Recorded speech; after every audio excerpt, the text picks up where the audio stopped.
नाज़रीन, इस परिंदे को जरा गौर से देखें। ये परिंदा किस तरह इसराइली झंडे को एक डंडे के ऊपर से उतार रहा है।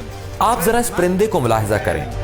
कहते हैं एक जमाने में जब चींटी ने हजरत सुलेमान अलैहिस्सलाम के लिए रास्ता साफ किया और दीगर चींटियों को रास्ते से हटने का कहा, तो ये अमल अल्लाह ताला को इस कदर पसंद आया कि बाकायदा कुरान में एक सूरत नाजिल फरमा दी। अब जरा यहां तवज्जो दें, ये किस तरह एक परिंदा इसराइल का झंडा निकालने की कोशिश में है। बार बार झंडे को चोंच से छेड़ने के बाद जब झंडा जमीन पर गिरता है तो परिंदा सुकून से वापस हो जाता है। यकीनन अल्लाह ताला के हर काम में हिकमत होती है, लेकिन हम लोग समझते नहीं। नाज़रीन, ये सिर्फ एक चींटी का अमल नहीं बल्कि बाकायदा एक फलसफा है, जिसे समझने के लिए हालिया वाकयात को ही देख लेना काफी है। दूसरी तरफ ट्विटर के मालिक एलन मस्क का भी वाज़ेह बयान सामने आ गया है। इसराइल और यहूदियों को सख्त जवाब दिया गया है। उधर चंद यहूदी भी सीसा पलाई हुई दीवार बन गए हैं। चंद यहूदी अमेरिका, बरतानिया और फ्रांस में जाकर मुख्तलिफ इमारतों से जबरदस्ती इसराइल के झंडे उतार रहे हैं। इसराइल हर सतह पर तन्हा होता जा रहा है, इस पर तो बात करेंगे ही। दोस्तों, आपको यहूदियों की तरफ से इसराइल के झंडे गिराने के हवाले से वाकयात बताएंगे और साथ ही वीडियोस भी दिखाएंगे। लेकिन पहले जरा एक नजर इसराइल और हमास के माबैन गुज़िश्ता चंद घंटों में होने वाली झड़पों पर दौड़ाते हैं। नाज़रीन, इसराइल और गजा दोनों में हलाकतों की तादाद में मुसलसल इजाफा हो रहा है और ऐसे में इसराइली फौज ने मुतनब्बे किया है कि लड़ाई में शिद्दत आएगी। तर्जुमान lieutenant colonel retired Jonathan Conrad's ने एक वीडियो अपडेट में कहा, हमें बहुत ज्यादा जानी नुकसान उठाना पड़ रहा है, तहम ये हमें रोकेगा नहीं और हमारे अज़्म को कमजोर नहीं करेगा। इसराइली डिफेंस फोर्सेस ने गजा के इर्द गिर्द की रुकावटों को दोबारा तामीर कर दिया है। गजा की सरहद के करीब प्यादा फौज, बख्तरबंद फौजी, तोपखाने की कोर और 3 लाख रिजर्व एहलकार भी भेजे जा चुके हैं। अमेरिका ने भी असले से लेस बहरी जहाज भेज दिए हैं। तुर्की के सदर रजब तय्यब एर्दोगान ने खत्ते में तैयारा बरदार बहरी जहाज भेजने पर अमेरिका को तनकीद का निशाना बनाते हुए कहा कि इससे गजा में संगीन कत्लेआम होगा। अमेरिकी तैयारा बरदार बहरी जहाज इसराइल के करीब क्या करेगा और वो क्यों आएगा, इस पर सवार कश्तियां और तैयारे क्या करेंगे। वो गजा और इसके माहौल पर हमला करेंगे और वहां संगीन कत्लेआम हो सकता है और तो कुछ नहीं होना। इसलिए तुर्की सदर का बयान बिल्कुल दुरुस्त है। इस वक्त जंग को रोकने के लिए मामला तय पाने चाहिए, जबकि अमेरिका इस आग को मजीद ईंधन दे रहा है। उनका कहना था कि अक़वाम मुत्तहिदा का कहना है कि इसराइली फौज की जानिब से फलस्तीनी इलाकों पर जारी बमबारी की वजह से गजा में 2,60,000 से ज्यादा अफराद अपने घरों से बेघर हो चुके हैं, जो कि 2014 में 50 दिनों की कशीदगी के बाद से बेघर होने वाले अफराद की सबसे ज्यादा तादाद है। नाज़रीन, गजा की पट्टी तकरीबन 23 लाख अफराद का घर है और दुनिया में सबसे ज्यादा गुंजान आबाद इलाकों में से एक है। हालिया दिनों में होने वाली बमबारी में 1000 से ज्यादा मकानात तबाह हो चुके हैं। बुनियादी जरूरियात को पूरा करना एक चैलेंज बनता जा रहा है, लेकिन फिर भी गजा में लोगों को इज्तिमाई सजा मिल रही है। अब तक 1000 से ज्यादा इसराइली हलाक हो चुके हैं, जबकि इसराइल की जवाबी कार्रवाई में कम से कम 830 फलस्तीनी शहीद हो चुके हैं।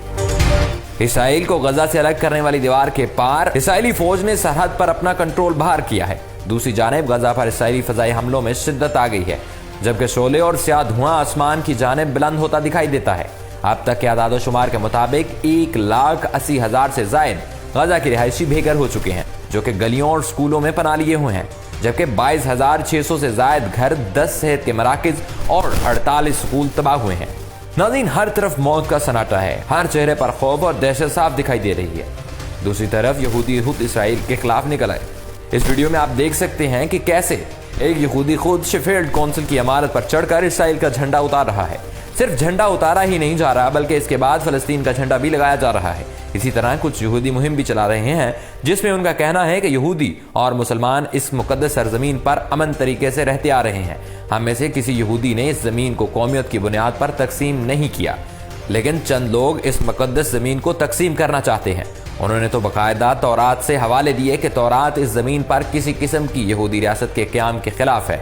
वो ये नारे भी बुलंद कर रहे हैं कि सियोनी यहूदी नहीं और ना ही उनका हमसे कोई ताल्लुक है।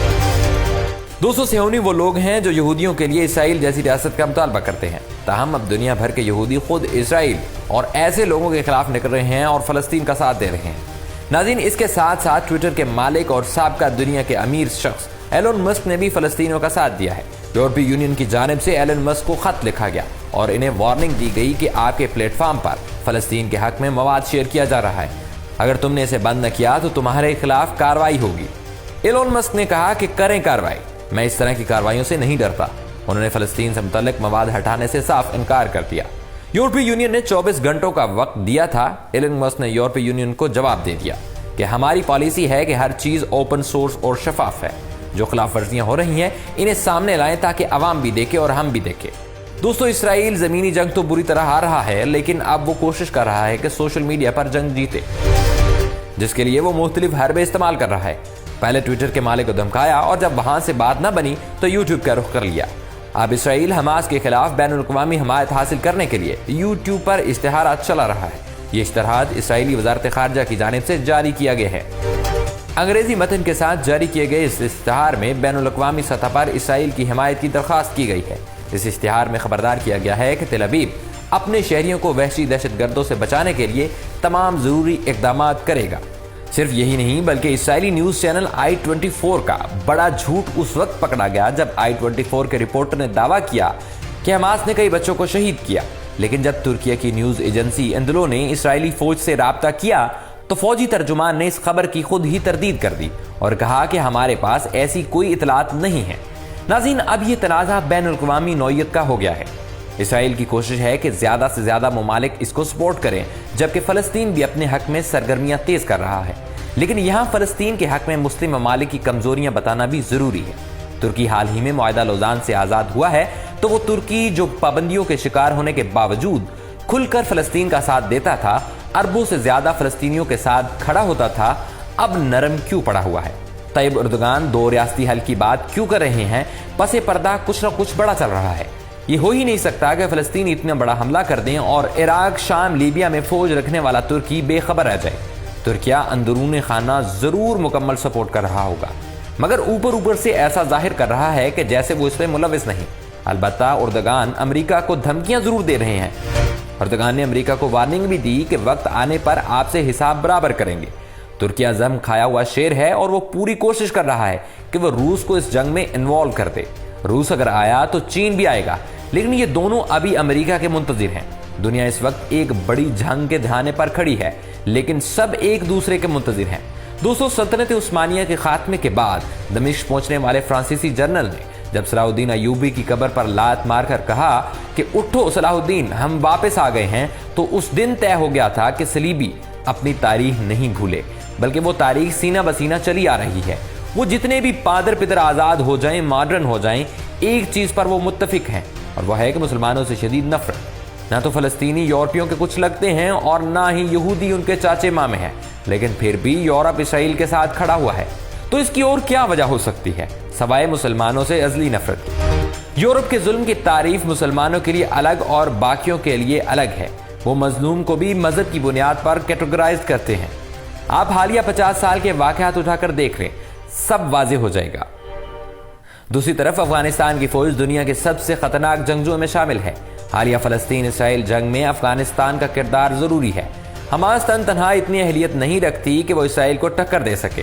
खुरासान से मुतल्लिक जो निशानियां बताई गई, इन सब पर गौर करें तो अब अफगानिस बिल्कुल फ्री हैं और ये हो नहीं सकता कि वो फ़लस्तीन को इस हाल पर छोड़ दे। ऐसा लग रहा है कि अमरीकी असला इसराइल के खिलाफ ही इस्तेमाल हुआ है। अफगानिस्तान से फौजियों का जाना भी नज़रअंदाज नहीं किया जा सकता। अफगानिस्तान ने अपनी सरजमीन किसी के खिलाफ इस्तेमाल न होने की गारंटी जरूर दी है, लेकिन वो अपना असला और माहिरीन तो भेज सकता था और इसने ऐसा किया होगा। लेकिन फिलवक्त कुछ भी खत्मी तौर पर कहना नामुनासिब है। नाज़रीन, ऐसे में ईरान खुलकर फ़लस्तीन को सपोर्ट कर रहा है, बल्कि इसराइल से जंग के लिए भी तैयार नजर आ रहा है। ईरानी फौज हाई अलर्ट पर है और ईरान ने इराक, शाम, लेबनान में अपने असासों को मुतहर्रिक कर दिया है। ईरानी सुप्रीम लीडर का ये बयान कि हम इसराइल पर हमला करने वाले हाथों को चूमना चाहते हैं, अमेरिका और यूरोप के लिए वाज़ेह पैगाम है कि ईरान कहां खड़ा है। देखते हैं कि दीगर ममालिक इस तनाज़े में किसके साथ खड़े हैं और जंग के नताइज क्या निकलते हैं। लेकिन दुआ है कि अल्लाह तबारक व तआला इस ज़मीन पर अमन कायम करे। आज के लिए इतना ही, मिलते हैं अगली वीडियो में। तब तक के लिए अपना और अपने प्यारों का ढेर सारा ख्याल रखिएगा। अल्लाह निगहबान।